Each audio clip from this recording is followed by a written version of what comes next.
Welcome, mon guerrier. Aujourd'hui, nous allons voir à travers une histoire des contes samouraïs, un sujet qui traite sur la domination de la peur. Le titre de cette histoire est Le moine et le samouraï. Mon guerrier, cette histoire va te faire réfléchir sur l'importance de dompter sa peur et ses pensées. Made in Heaven! 神の未明において退ける! Le monde ne saura jamais que vous existez.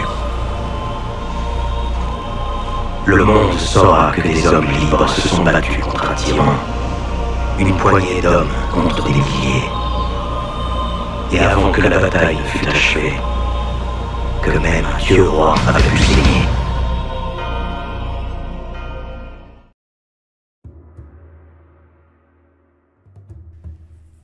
Le moine et le samouraï. Un jeune moine se rendait en ville, porteur d'un pli important à remettre en main propre à son destinataire.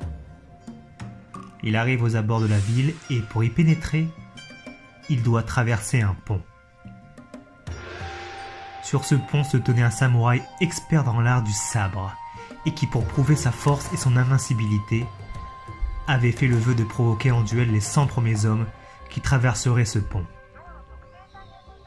Il en avait déjà tué 99. Le petit moine était le 100e. Le samouraï lui lança donc un défi. Le moine le supplia de le laisser passer, car le pli qu'il portait était d'une grande importance. « Je vous promets de revenir me battre avec vous une fois ma mission accomplie, » disait le petit moine. Le samouraï accepta, et le jeune moine alla porter sa lettre. Mais avant de retourner sur le pont, il se rendit chez son maître pour lui faire ses adieux, certain qu'il était perdu. « Je dois aller me battre avec un grand samouraï, lui dit-il. C'est un champion de sabre et moi, je n'ai jamais touché une arme de ma vie. Je vais donc être tué. » « En effet, lui répondit son maître. Tu vas mourir, car il n'y a pour toi aucune chance de victoire. Tu n'as donc plus besoin d'avoir peur de la mort. Mais je vais t'enseigner la meilleure façon de mourir. Tu brandiras ton sabre au-dessus de ta tête, les yeux fermés, et tu attendras. Lorsque tu sentiras un froid sur le sommet de ton crâne, ce sera la mort. À ce moment seulement, tu abattras les bras. C'est tout. Le petit moine salua son maître et se dirigea vers le pont où l'attendait le samouraï. Ce dernier le remercia d'avoir tenu sa parole et le pria de se mettre en garde. Le duel commença. Le moine fit ce que son maître lui avait recommandé. Tenant son sabre à deux mains, il le leva au-dessus de sa tête et attendit sans bouger. Cette attitude surprit le samouraï, car la posture qu'avait prise son adversaire ne reflétait ni la peur, ni la crainte. Méfiant, il avança prudemment. Impassible, le petit moine était concentré uniquement sur le sommet de son crâne. Le samouraï se dit « Cet homme est sûrement très fort. Il a eu le courage de revenir se battre avec moi.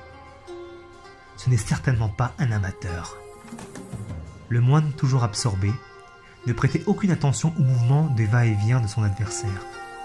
Ce dernier commença à avoir peur. « C'est sans aucun doute un très grand guerrier, » pensa-t-il. Seuls les maîtres de sabre prennent dès le début d'un combat une position d'attaque. Et en plus, lui, il ferme les yeux. Et le jeune moine attendait toujours le moment où il ressentirait ce fameux froid au sommet de sa tête. Pendant ce temps, le samouraï était complètement désemparé. Il n'osait plus attaquer, certain au moindre geste de sa part d'être coupé en deux. Et le jeune moine avait complètement oublié le samouraï, attentif uniquement à bien appliquer les conseils de son maître, à mourir dignement.